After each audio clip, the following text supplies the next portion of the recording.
Assalamualaikum warahmatullahi wabarakatuh. Salam sejahtera untuk kita semua. Semoga sahabat sehat-sehat saja. Amin. Kali ini saya mengajak sahabat untuk mengikuti kajian Islami rutin Senin pagi. Penyelenggaranya adalah Majelis Taklim Jamiatul Muslimah, DKM Al-Ikhwan, Komplek Hankam, Kelapa II, Depok. Penceramahnya adalah Ustaz Haji Samsudin dengan topik bahasan tafsir Al-Quran. Oleh karena itu, marilah kita simak apa yang akan disampaikan. Semoga dapat menambah ilmu dan wawasan keislaman kita semua dan membuat kita menjadi pribadi yang lebih baik. Jangan lupa subscribe, like, share, komen, dan nyalakan lonceng notifikasinya. Assalamualaikum warahmatullahi wabarakatuh.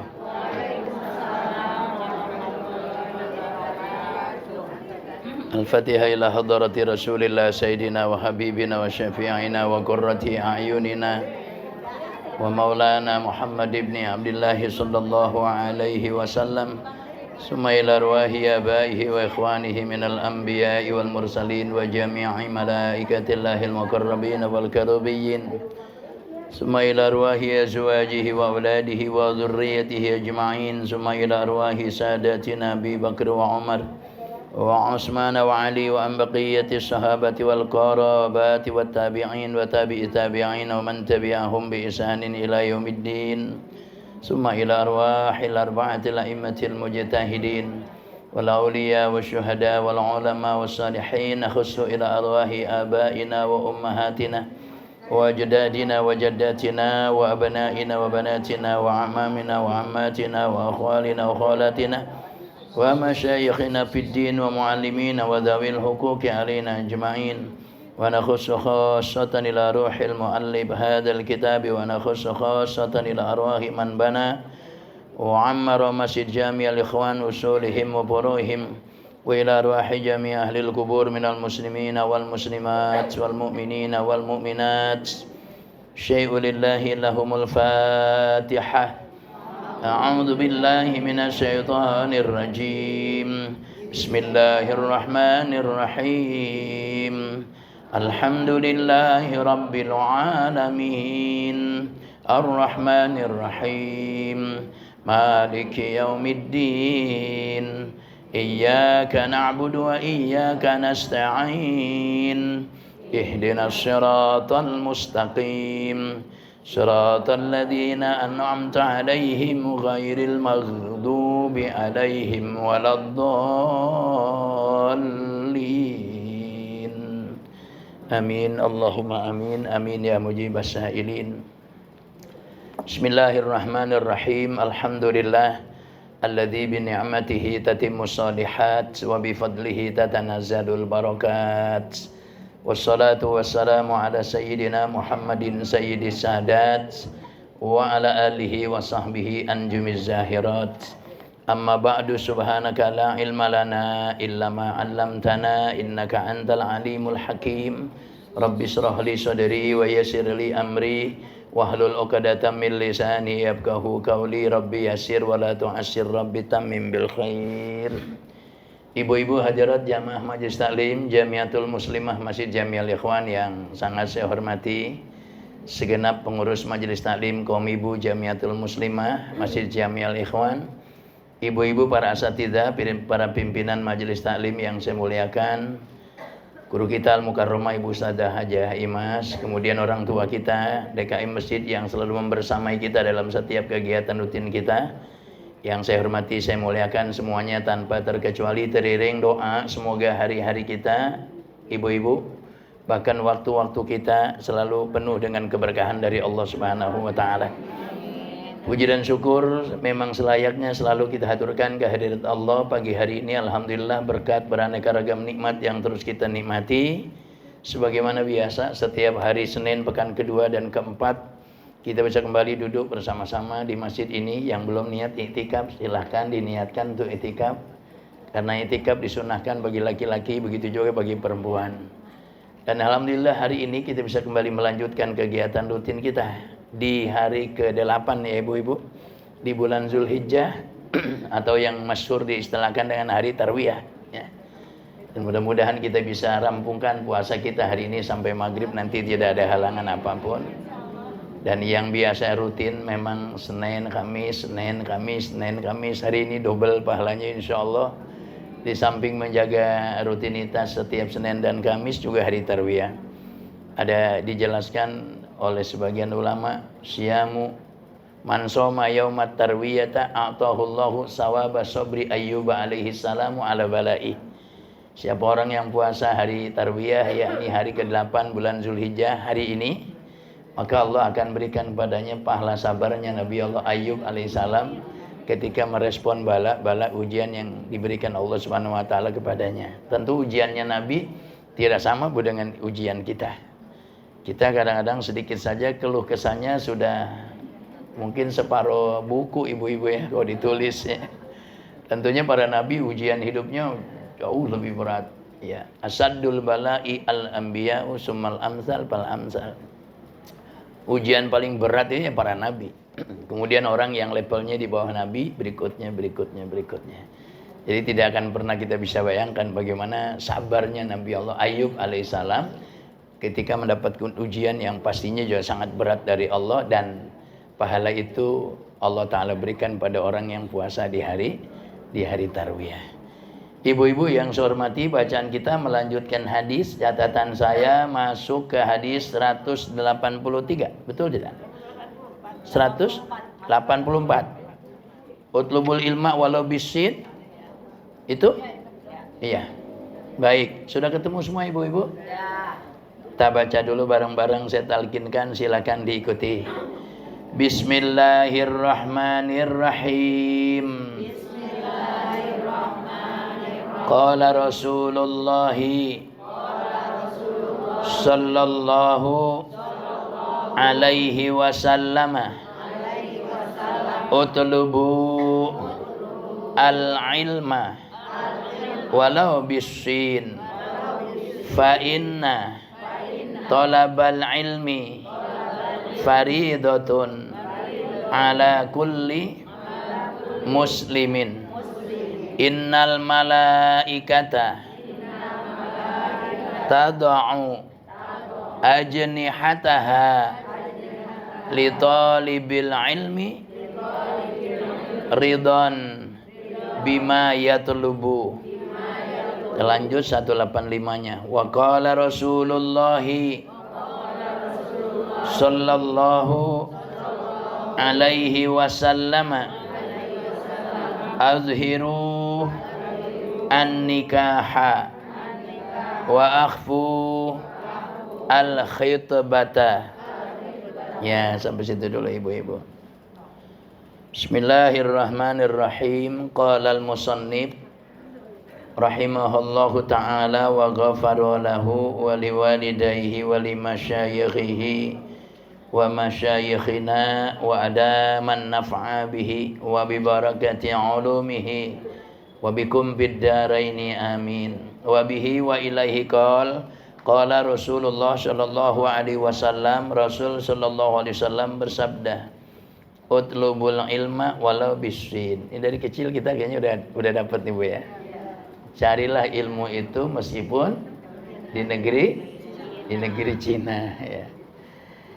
Hadis ini ibu-ibu muatannya adalah memotivasi orang agar peduli dengan ilmu. Ketika dia tidak peroleh ilmu di sekitar kediamannya, akan tetapi dia baru bisa peroleh ilmu, dia harus berlayar ke tempat yang jauh, bahkan datang ke negeri yang jauh dengan biaya yang tidak sedikit, dengan kebutuhan yang boleh jadi beda karena memang di sana biaya hidupnya lebih mahal. Contohnya sampai ke negeri Cina ibu-ibu, maka cari ilmu meskipun sampai harus ke sana. Ya. Nah ini ibu-ibu yang saya hormati. Kalaupun tidak seperti ini, karena ternyata dari sejak kita kecil pun di negeri kita sudah mulai ada pendidikan dari jenjang ke jenjangnya, sehingga nggak perlu pergi jauh banget, tapi kan biayanya tetap besar ya Bu ya.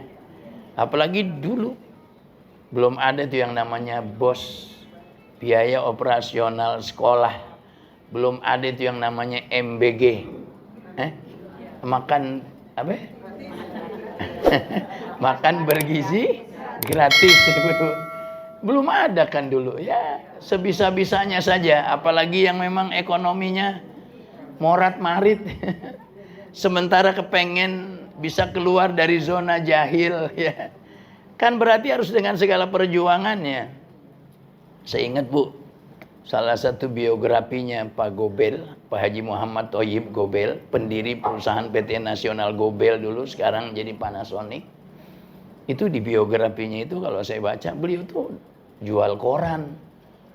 Loncat dari satu bus ke bus yang lain dulu kan gitu. Jual asongan.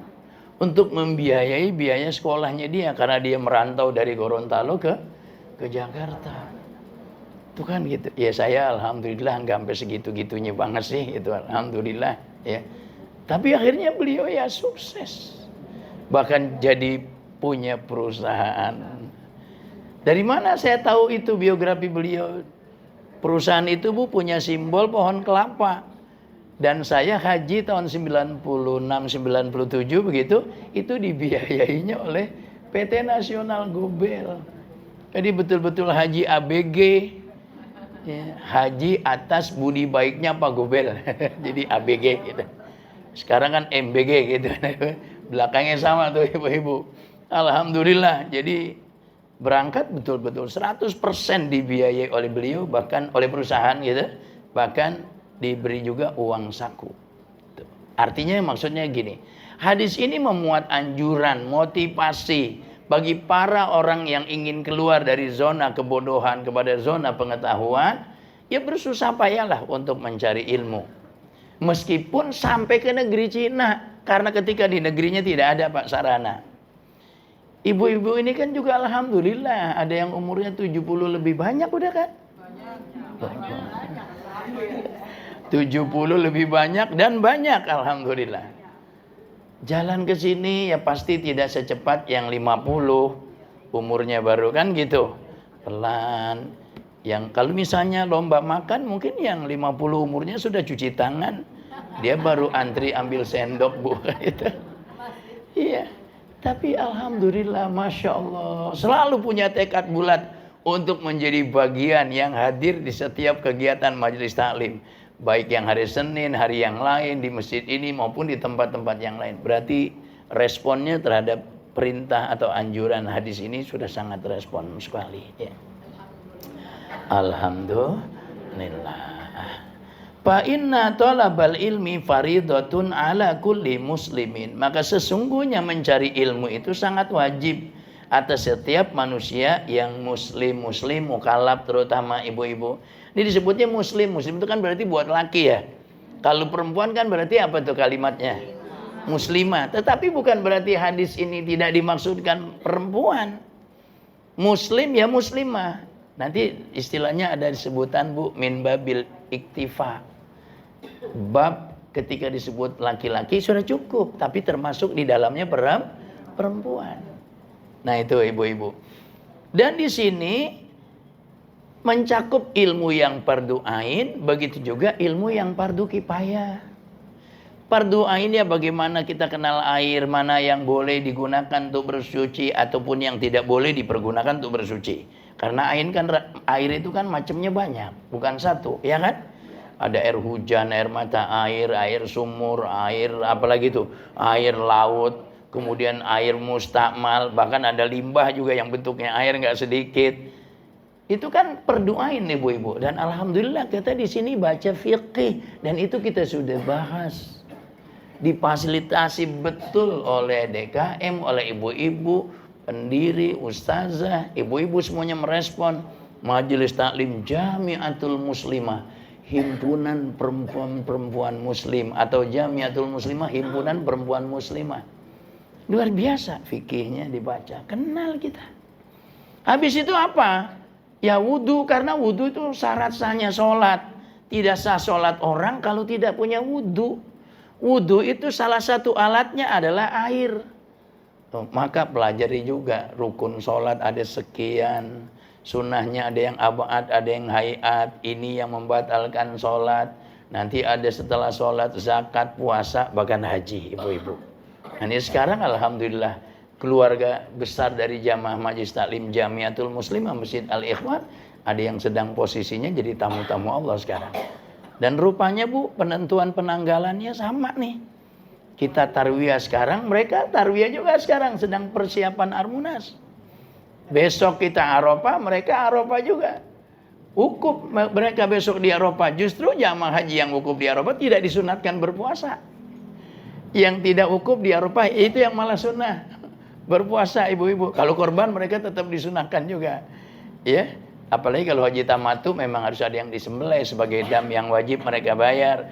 Karena ambil haji tamattu yaitu menyembelih seekor kambing. Begitu juga yang fardu kifayah. Tadi kan berdoain semuanya tuh Bu ya. Fardu kifayah, ilmu supaya orang jadi ahli ekonom, jadi dokter, jadi politisi, jadi bapak-bapak TNI yang kita muliakan, kita hormati, jadi bapak-bapak polisi. Itu termasuk yang fardu kifayah. Karena kalau nggak ada yang mau jadi dokter, terus kalau orang Islam sakit yang ngobati siapa? Betul kan? Sembur-sembur aja pakai daun cabe, pakai daun sirih. Ya itu dulu bukan berarti kita ingkari Bu ya. Itu tuh begitu tuh ada dulu. Di Cibubur itu Bu ada emak-emak udah sepuh. Kita manggilnya nenek panen. Nenek panen. Padahal kan kalau panen habis ambil hasil sawah ya Bu. Nenek panen. Itu anak-anak yang sininya bengkak karena gusinya yang radang, ibu-ibu infeksi, bengkak itu besar. Mereka nggak bisa tidur, datang ke situ.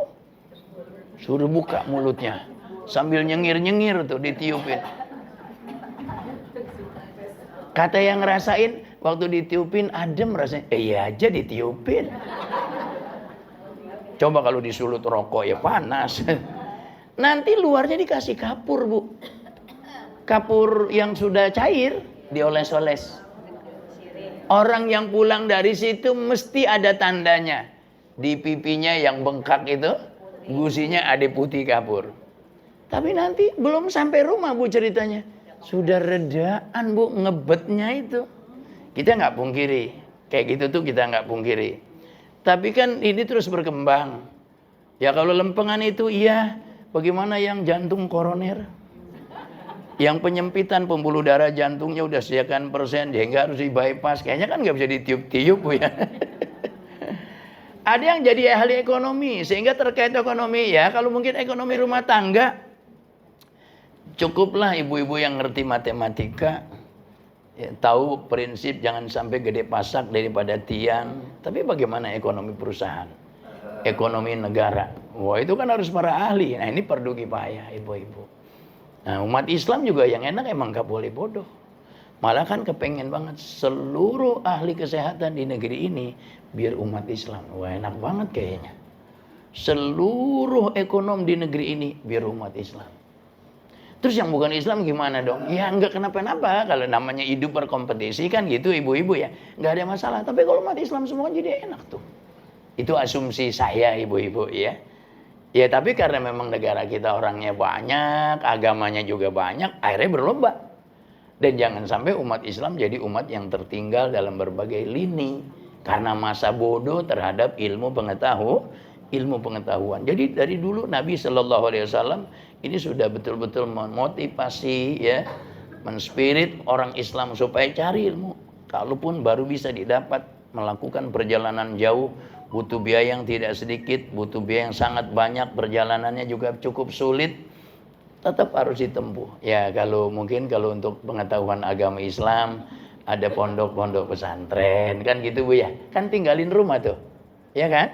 Di sana, tidurnya di sana. Ya pondok pesantren sekarang enak. Pondok pesantrennya bagus-bagus, makannya bagus, dapat MBG juga. Kalau dulu, santri-santri yang duluan yang umurnya sekarang tuh udah tua-tua ibu-ibu yang ngeliwat ya pakai ikan tembang diliwat juga rasanya itu perut nggak mau kenyang-kenyang itu Bu padahal udah 2 piring. Nah ini dan Masya Allah bukan itu saja. Innal malaikata sesungguhnya para malaikat tadau ajnihataha meletakkan sayap-sayapnya li talibil ilmi, bagi orang yang menuntut ilmu, ridon bima yatlub, karena malaikat itu ridho dengan apa yang dicari oleh para penuntut ilmu itu. Menghamparkan sayapnya, meletakkan sayap-sayapnya, Bu, maksudnya malaikat betul-betul memberi perhatian besar, memberikan apresiasi besar kepada orang-orang yang menuntut ilmu, termasuk ibu-ibu sekarang. Bahkan di hadis yang masyhur kan, man salaka tariqan yaltamisu fihi ilman sahhalallahu lahu tariqan ilal jannah. Siapa orang yang keluar dari rumahnya berjalan di atas satu jalan, tidak ada tujuan yang lain, motivasinya semata untuk mencari ilmu, maka Allah akan mudahkan bagi yang bersangkutan jalan menuju surga. Kan itu gurih banget ibu-ibu ya. Jalan ke surga buat dia jadi gampang ya. Itu hadis yang barusan. Kita lanjut hadis berikut. Wa bihi wa ilaihi qala Rasulullah sallallahu alaihi wasallam. Rasul sallallahu alaihi wasallam bersabda, "Adhiru an-nikaha wa akhfu al-khitbata." Publikasikanlah pernikahan dan sembunyikanlah lamaran. Ini anjuran agama, Bu. Ya, hukumi sunnah. Ai a'linuhu nadban binahwi da'watin nasi ilaihi wa darbid dububi liya'rifa annasu ijtima'al arusain ala sunnatillah wa sunnati rasulih sallallahu alaihi wasallam. Itu perintahnya perintah sunat, undang orang yang banyak untuk bisa datang biar orang tahu kalau keduanya statusnya sudah suami istri, sehingga ketika jalan gandengan nggak ada fitnah itu. Terus siapa sih? Kelihatannya pegang tangannya kayak nggak mau lepas gitu. Pengantin baru, kapan nikahnya? Jangan-jangan. Nah, karena ada yang tahu itu suami istri. Udah, saya datang ke pernikahannya. Itu kan gitu ibu-ibu. Ibu-ibu emang nggak nyampe, tapi kan begitu ngaji di sini, suatu amplop banyak benar itu isinya ngasih ke saya. Terima kasih, jazakumullah hasanul jaza. Nah itu ibu-ibu, nggak apa-apa. Tapi tentu di sini bukan berarti orang harus memaksakan diri, tidak mampu yang besar dimampu-mampukan, tidak mampu undang banyak dimampu-mampukan, sampai akhirnya dengan cateringnya hutang, dengan gedungnya hutang, dengan ya pokoknya dengan secara umum dengan vendornya hutang, ya bukan harus kayak begitu ya. Karena memang ibu-ibu sunnah benar ini kalau pernikahan tuh disiarkan. Sampai-sampai kan Nabi ketika bertemu Sayyidina Abdurrahman bin Auf, yang kelihatan, Bu, ada parfum perempuan yang nempel di tubuhnya gitu ya. Kamu kok udah nikah ya Rasulullah gitu. Nabi katakan aulim walau bisatin, bikin pesta. Meskipun dalam pesta tersebut jamuannya hanya sekedar menyembelih, memasak seekor kambing. Kalau seekor kambing kira-kira bisa ngundang 300 orang, bisa, Bu?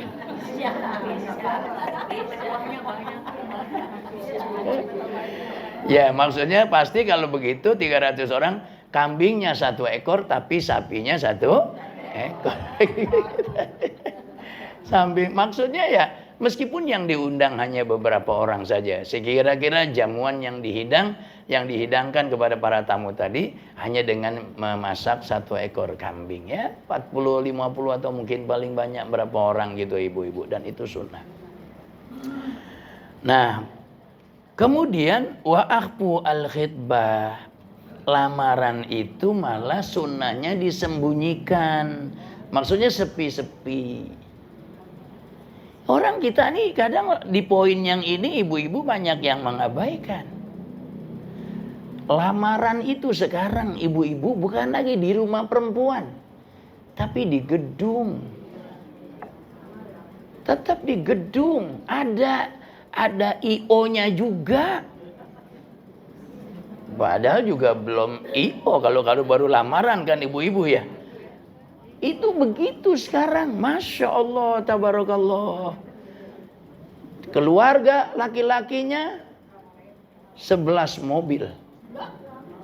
1 mobil isinya 55 orang ibu-ibu. Keluarga perempuannya keluarga besar, 15 mobil. Ada mobil bis tanggung 1. Ya Allah ya Karim. Sekarang tuh begitu ibu-ibu. Saya ya kadang begini nih, diposisiin nganterin calon pengantin laki-laki mau khitbah atau mau serah-serahan. Posisi mewakili keluarga laki-laki.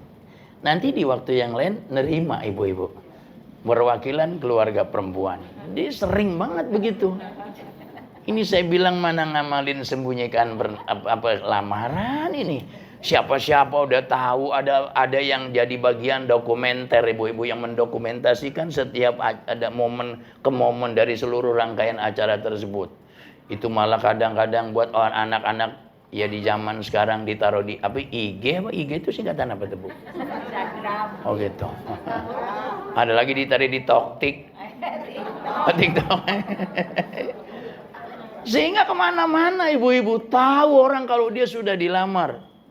Padahal kalau lamaran itu sunatnya malah sembunyi. Pertama menghindari syarrul ain, kejahatan orang yang hasad. Nanti kalau ada orang yang hasad biar nggak jadi, nah tuh. Satu lagi hasad lagi biar nggak jadi. Satu lagi hasad lagi biar nggak jadi. Satu lagi hasad lagi biar nggak jadi. Betulan di hari H pengantin perempuannya nggak ketemu dicariin ibu-ibu. Kabur ibu-ibu. Akhirnya itu akad nikah, resepsi, gedung yang sudah dibayar, bukan sekedar sudah disewa. Sudah dibayar, cateringnya sudah dibayar. Enggak jadi pernikahan. Akhirnya keluarga daripada malu, udah siapa aja kawinin taruh sini.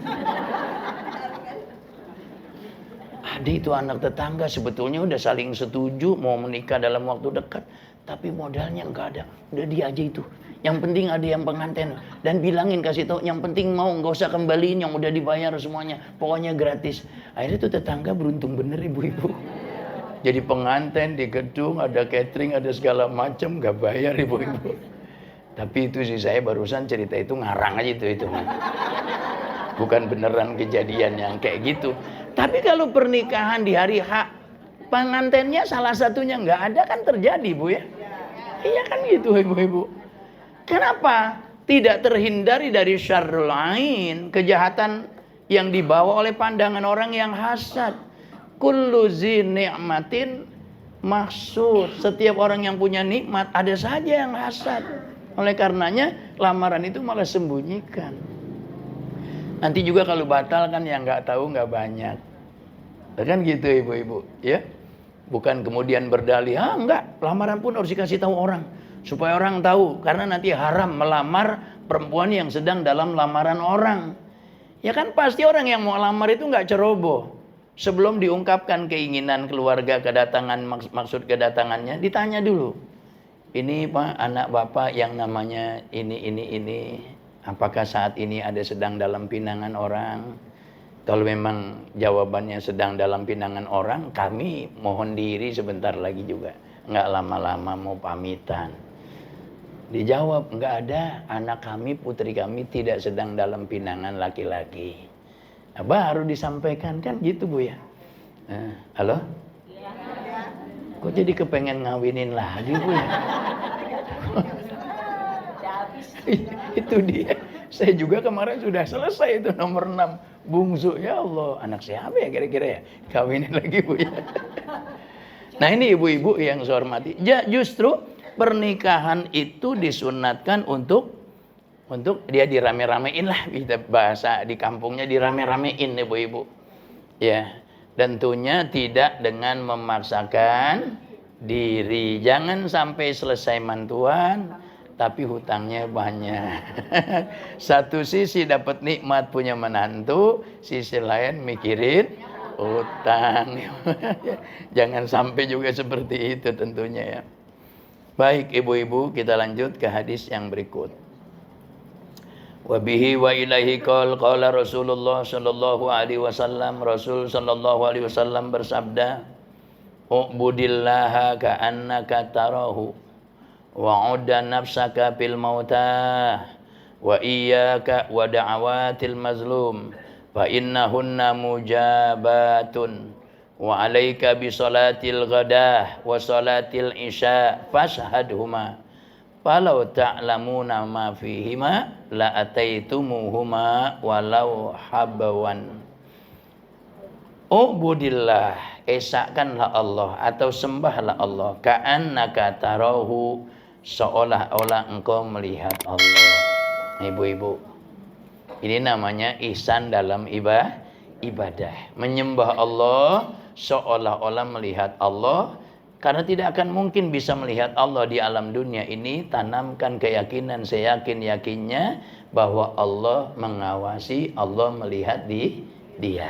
Sehingga ketika ibadah, dipersembahkanlah ibadahnya itu satu, niatnya yang paling baik, yakni ikhlasnya luar biasa. Yang kedua, ketika ibadah itu memiliki tata cara tertentu, maka dia lakukan ibadah itu dengan tata cara yang sudah ditentukan, dengan kualitas tata cara yang terbaik. Karena dia yakin kalaupun dia tidak melihat Allah, Allah melihat dia, melihat kita yang sedang ibadah pada saat itu. Sama termasuk dengan ibadah kurban. Kan kita sebentar lagi ibadah kurban nih ibu-ibu, ya kan? Ikhlasnya. Layyanalu luhumuha lan layyanallaha luhumuha wala dima'uha walakin yanaluhut taqwa minkum. Tidak akan pernah sampai kepada Allah darahnya, dagingnya, akan tetapi yang sampai kepada Allah adalah takwa kalian. Maksudnya takwa di situ keikhlasan kita. Itu yang sampai. Ayat itu Bu mengkanter pemahaman bahkan keyakinan orang-orang jahiliyah. Mereka itu ibadah kurban, tapi darah hewan yang mereka sembelih jadi hewan-hewan kurban mereka, itu mereka gunakan untuk melumuri Ka'bah Baitullah. Iya, sebagian daging-dagingnya dilempar ke dalam Ka'bah Baitullah karena mereka berkeyakinan itu berkurban.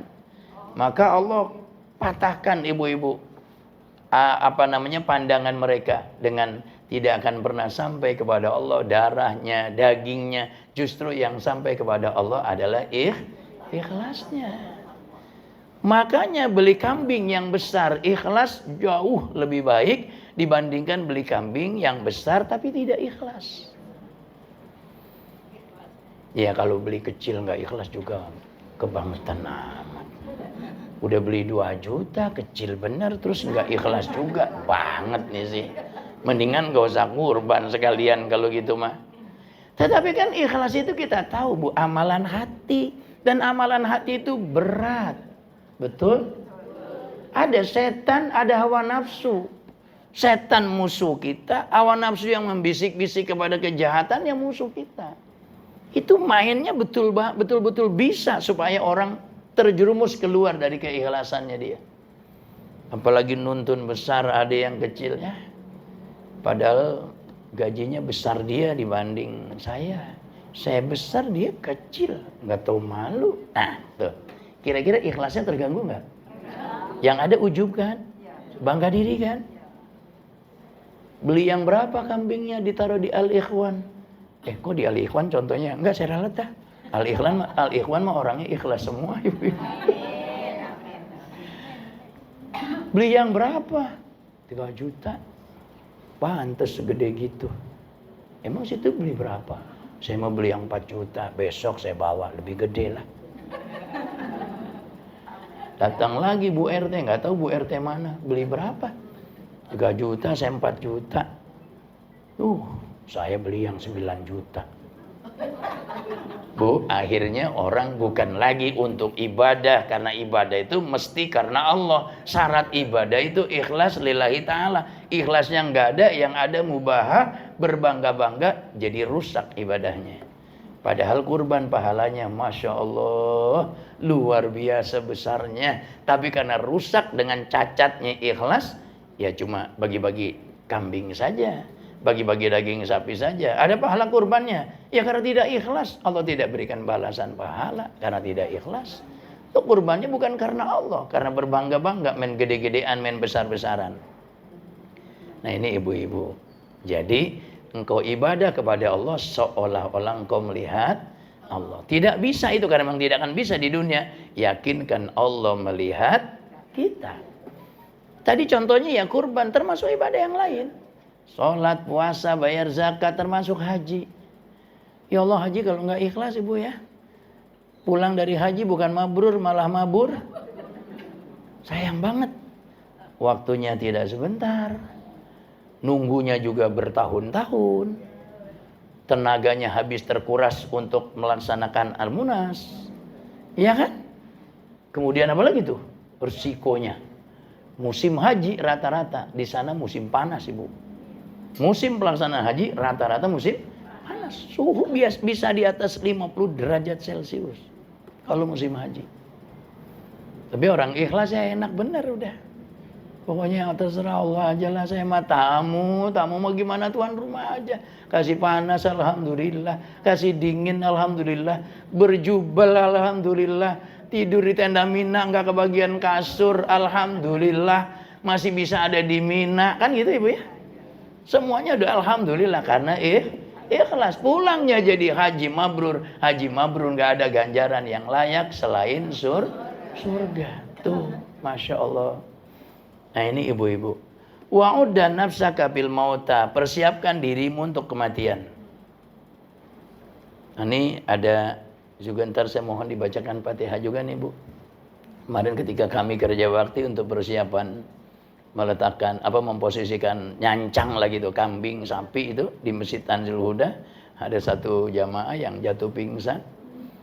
Pas banget lagi bawa rumput, nentengnya berdua sama saya. Begitu saya bantu, jangan dibantuin Ustaz, malah repot jadinya jalan berdua, cuma rumput kan nggak berat kalau rumput. Sudah kita buang di tempat yang sudah ditentukan, sudah izin tentunya dengan pemiliknya. Saya bilang namanya Pak Sudrajat, Pak, karungnya kita bawa lagi untuk ngambil yang di sana masih. Ya saya jalan Bu, saya karena masih mudaan jalannya cepetan, dan saya kalau udah jalan gak nengok-nengok ke belakang. Gak taunya begitu sampai di tempat kerja bakti langsung ada telepon, Pak Derajat pingsan. Kemarin kurang lebih jam 9 mungkin. Tadi malam maghrib kita dengar kabar belum siuman di rumah sakit Pasar Bo. Nanti saya minta baca Fatihah juga untuk beliau. Kita lanjut Bu. Siapkan dirimu untuk kematian. Karena kita memang semua camat, calon mati. Kalau kematian yang dipersiapkan kayaknya enak bener Bu. Iya kan? Persiapan apa sih maksudnya? Apa udah siap sedia kain kafannya? Sudah siap sedia lubang kuburannya? Artinya tanahnya sudah pesan di situ. Bukan. Itu sih nanti ada yang siapkan. Tapi persiapan dimaksud dengan amal soleh. Selalu ingat saya akan mati. Selalu ingat saya akan mati. Selalu ingat saya akan mati. Sehingga apa-apanya ya jadi amal soleh. Nggak kepengen kalau bukan amal soleh. Nggak kepengen saja. Ngobrol dengan tetangga, tegur sapa dengan orang lain. Pengennya amal soleh. Bagaimana bicara, ngobrol yang nilainya amal soleh. Tegur sapa yang nilainya amal soleh. Berinteraksi yang nilainya amal soleh. Kalau bukan amal soleh saya nggak mau. Karena saya kepengen punya persiapan betul untuk kematian. Karena kematian memang perlu dipersiapkan. Kan kita nggak mau kita kematian yang nekat. Ya kan? Udah mati aja. Terus gimana ntar mah nggak balik lagi ini. Ya Allah ya Karim, serem amat. Justru karena nggak balik lagi mesti dipikir panjang. Kalau bisa balik lagi enak Bu ya. Berapa hari ente mati? Nggak lama, cuma sebulan. Udah dapat pelajaran berharga tuh kemarin ketemu malaikat munkar nakir, serem banget. Makanya sekarang pengennya ibadah aja, udah kan nggak pernah ada cerita begitu ibu-ibu. Kemudian apa lagi? Wa iyyaka wa da'awatil mazlum, dan takut engkau terhadap doa orang yang menjadi korban kezaliman, orang yang dizolimi. Karena doa orang yang dizolimi itu makbul, tidak ada hijab. Fa innahunna mujabat, sesungguhnya doa orang yang dizolimi itu dikabulkan oleh Allah. Wa alaika bisolatil ghadah wa solatil isya, lazimkan atasmu solat subuh berjamaah, solat isya berjamaah. Ini tentunya stressingnya ibu-ibu buat kaum bapak, buat kaum laki-laki. Perempuan boleh nggak sih isya maghrib di masjid berjamaah? Boleh, dengan catatan aman dari fitnah. Perempuan yang masih muda, cantik, centil, mending nggak usah, di rumah aja dia. Fitnahnya besar. Sholat Idul Adha, masih muda, cantik, centil, dah di rumah aja sholatnya. Nggak usah ke masjid. Kenapa? Fitnahnya besar. Jalannya pakai lagu. Negur bapak-bapak pakai irama. Dia keluar dari rumahnya 5 meter, fitnahnya udah banyak bener ibu-ibu. Itu laki-lakinya aja yang rese, laki-lakinya aja yang pikirannya kotor. Bukan laki-lakinya yang rese, yang pikirannya kotor. Disajiin sama yang mengundang pikiran kotor. Kan jadi yang nyajiin yang dosa. Betul gak tuh? Oh, ini ngebelain orang laki maksudnya ibu-ibu. Kalau dibetulin saya jadi girang ini. Nah ini ibu-ibu. Sholat subuh, sholat isya berjamaah. Ini strateginya buat laki-laki. Falau ta'lamuna ma fihima. Seandainya kalian tahu tentang keutamaan yang terdapat di dalam sholat isya dan subuh secara berjamaah, la ataitumuhuma walau habwan. Niscaya kalian akan mendatanginya sholat isya, sholat subuh secara berjamaah meskipun dengan jalan secara merangkak ibu-ibu. Karena besarnya pahala sholat subuh, sholat isya berjamaah. Perempuan boleh dengan catatan tadi ibu-ibu aman fitnah. Jalannya perempuan tidak sendiri, bersama suaminya, bersama perempuan-perempuan yang lain, menutup auratnya secara sempurna, tidak cantik. Kalau cantik sih rezeki bu ya. Tidak centil begitu, tidak ganjen, tidak juga masih muda. Biasanya kalau yang sudah tua, masa ya sih tua, masih centil juga. Halo bu. Emang nenek-nenek centil ada? Aman dari fitnah supaya dapat pahala besar ya silakan, karena aman dari fitnah. Tapi kalau tidak aman dari fitnah sudah di rumah saja, insya Allah pahalanya pun tidak kalah besarnya karena menjaga kehormatan diri dan tidak menimbulkan fitnah bagi orang lain. Ibu-ibu yang saya hormati, saya kira 3 hadis ini cukup ya.